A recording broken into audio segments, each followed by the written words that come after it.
Hello friends, happy meal with சவ். இன்றைக்கி நம்ம பார்க்க போகிறது ஒரு special rose milk cake with cream cheese frosting. Step by ஸ்டெப்பாக எப்படி பண்ணுறதுன்னு பார்க்கலாம். ஸோ ஒரு பவுல் எடுத்துக்கோங்க. அதில் 1/4 கப் அளவுக்கு மில்க் எடுத்துக்கோங்க.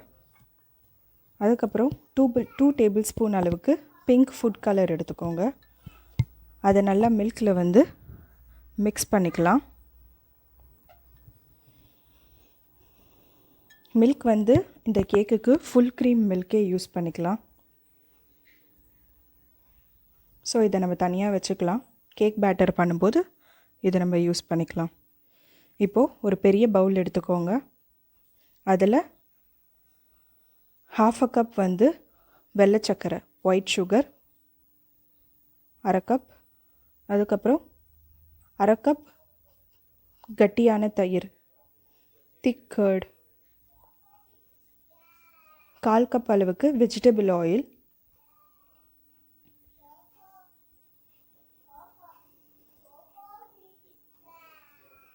அண்ட் ஒரு 3 டேபிள் ஸ்பூன் வந்து ரோஸ் சிரப்.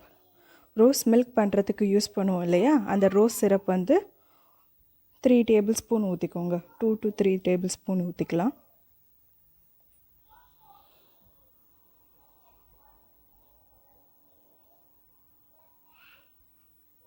அண்ட் இது எல்லாத்தையும் நல்லா எந்த லம்ஸும் இல்லாமல், கட்டி எதுவும் இல்லாமல் நல்லா மிக்ஸ் பண்ணிக்கலாம். ஒரு நல்ல ஸ்மூத் பேஸ்ட்டாக மிக்ஸ் பண்ணிக்கலாம்.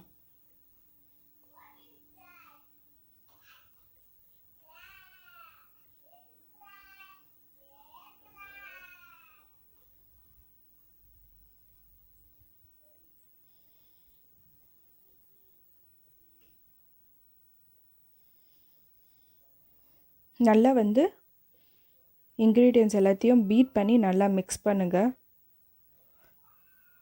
அப்போ தான் கேக் வந்து நல்லா ஃப்ளஃபியாக சாஃப்டாக இருக்கும்.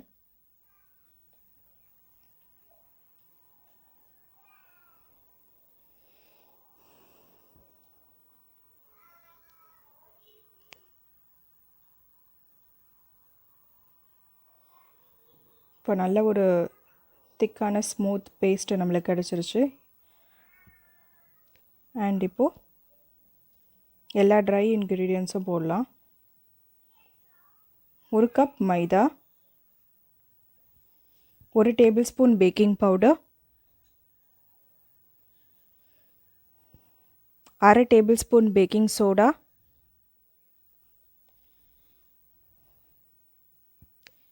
இது எல்லாத்தையும் வந்து லம்ஸ் இல்லாமல், லம்ஸை தனியாக எடுத்துகிட்டு மாவை மட்டும் ஜலிச்சிடலாம். அப்போ தான் ஒரு ஸ்மூத்தான லம்ஸ் எதுவும் இல்லாமல் கேக் பேட்டர் நம்மளுக்கு கிடைக்கும்.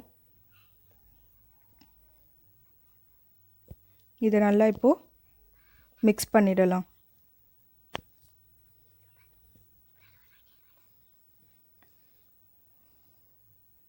அந்த முன்னாடி எடுத்து வச்சுருந்தோம் இல்லைங்களா, அந்த பிங்க் ஃபுட் கலர் வச்சு மில்க் பால். ஸோ அதை வந்து இதில் கொஞ்சம் கொஞ்சமாக வந்து ஊற்றி மிக்ஸ் பண்ணிக்கலாம். மொத்தமாக ஊற்றிடாதீங்க, கொஞ்சம் கொஞ்சமாக ஆட் பண்ணிக்கோங்க. நல்லா பீட் பண்ணுங்கள். நல்லா வந்து பீட் பண்ணிங்கன்னா தான் உங்களுக்கு வந்து அந்த கேக் வந்து சாஃப்டாக இருக்கும்.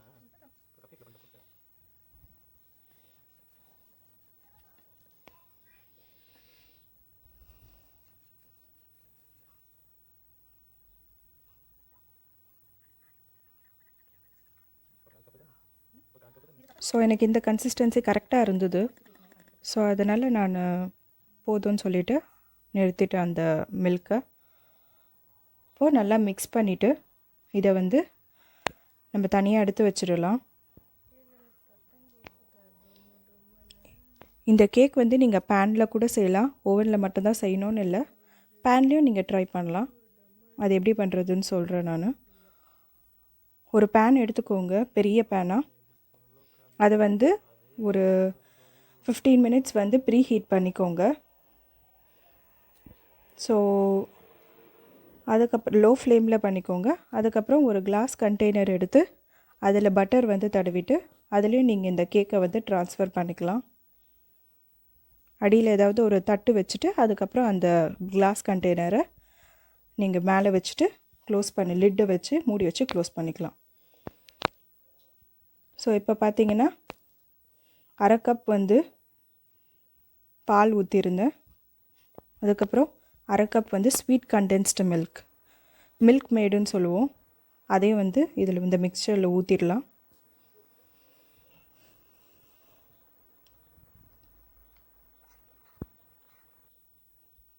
அண்டு கடைங்களில் பார்த்திங்கன்னா திக் க்ரீமுன்னு சொல்லிட்டு கிடைக்கும்.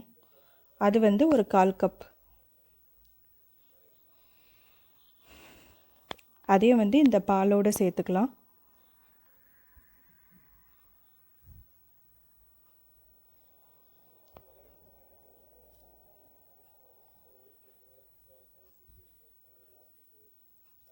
அண்ட் இதுலேயும் வந்து ஒரு 3 டேபிள் ஸ்பூன் வந்து ரோஸ் மில்க்குக்கெலாம் யூஸ் பண்ணுவோம் இல்லையா, அந்த சிரப் வந்து ஒரு 3 டேபிள் ஸ்பூன் ஊற்றிட்டு எந்த லம்ஸும் இல்லாமல் நல்லா வந்து மிக்ஸ் பண்ணிக்கலாம்.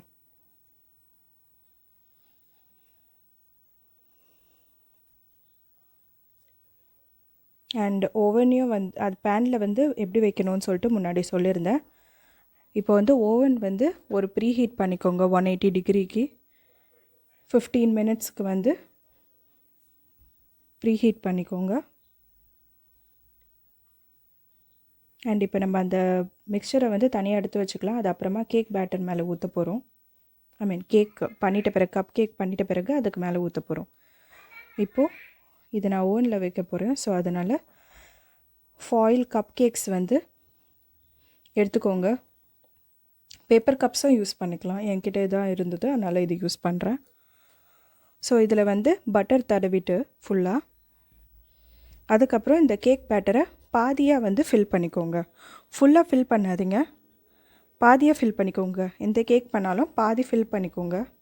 ஈவன் அந்த கிளாஸ் கண்டெய்னரில் பேனில் செய்கிறீங்க இல்லையா, அது கூட வந்து ஹாஃப் தான் ஃபில் பண்ணணும் நீங்கள் அந்த கிளாஸ் கண்டெய்னரில்.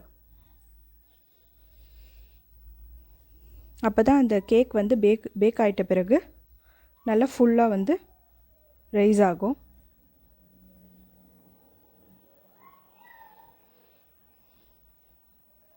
இப்போ இந்த கேக்கை வந்து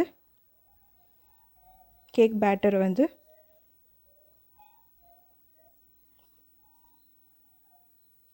ஃபில் பண்ணிவிட்டு நல்லா ஒரு 3 to 4 டைம்ஸ் வந்து நல்லா தட்டுங்க. தரையில் வச்சு நல்லா தட்டிக்கோங்க.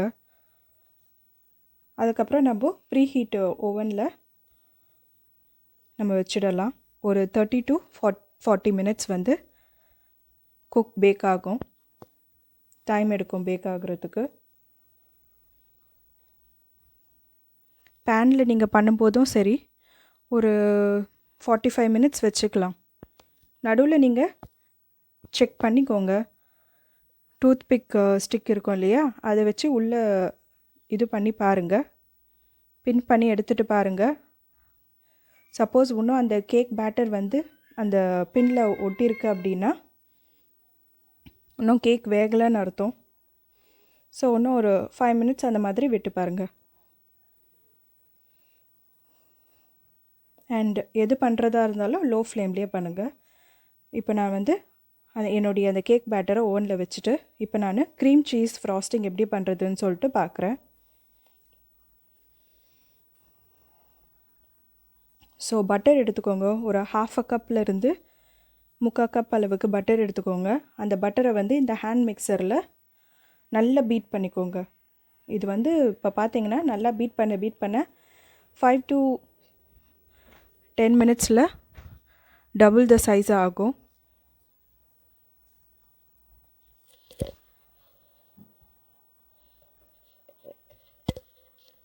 நல்லா பீட் பண்ணிக்கோங்க. இப்போ பார்த்தீங்கன்னா நல்லா பட்டர் வந்து டபுள் த சைஸ் ஆகிடுச்சு.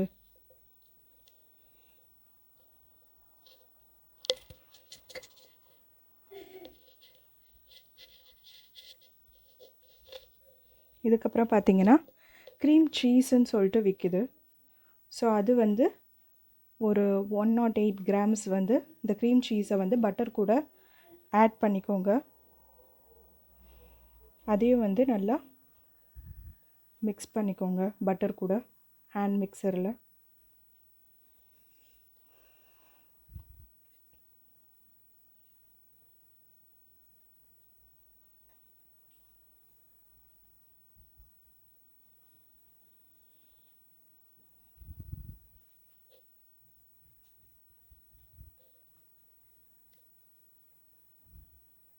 இப்போ பார்த்தீங்கன்னா இந்த க்ரீம் வந்து நல்லா லைட் வெயிட்டாக ஃப்ளஃபியாக இருக்கும். இது கூட வந்து நம்ம ஒரு 3 கப்ஸ் வந்து ஐசிங் சுகர் இல்லை நார்மல் ஒயிட் சுகர் எடுத்து மிக்சியில் வந்து நல்லா வந்து பொடியாக வந்து அரைச்சிக்கோங்க. அந்த சுகரை நம்ம ஆட் பண்ணுறோம் இந்த மிக்சரோடு சேர்ந்து.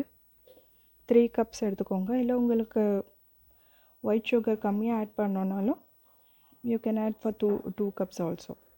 ஸோ 2 கப் கூட நீங்கள் ஆட் பண்ணிக்கலாம். ஸோ அதையும் வந்து நல்லா பிளெண்ட் பண்ணிக்கோங்க. இப்போது நான் ஓவன்லேருந்து ஒரு 45 செகண்ட்ஸ்க்கு அப்புறமா என்னுடைய கப் கேக் ரெடி ஆகிடுச்சு. அதை வந்து இந்த மாதிரி க்ரீம் சீஸ் வச்சு டெக்கரேட் பண்ணிவிட்டு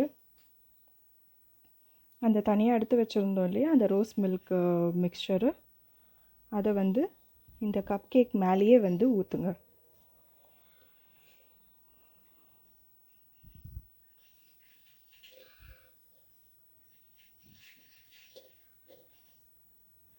இது ட்ரை பண்ணி பாருங்கள். இந்த க்ரீம் சீஸும் வந்து ரொம்ப நல்லா இருந்தது. இந்த ஃப்ராஸ்டிங்கும் ரொம்ப நல்லா இருந்தது டேஸ்ட்டாக. கேக்கும் வந்து ரொம்ப சாஃப்டாக ஃப்ளஃபியாக ரொம்ப நல்லா இருந்தது.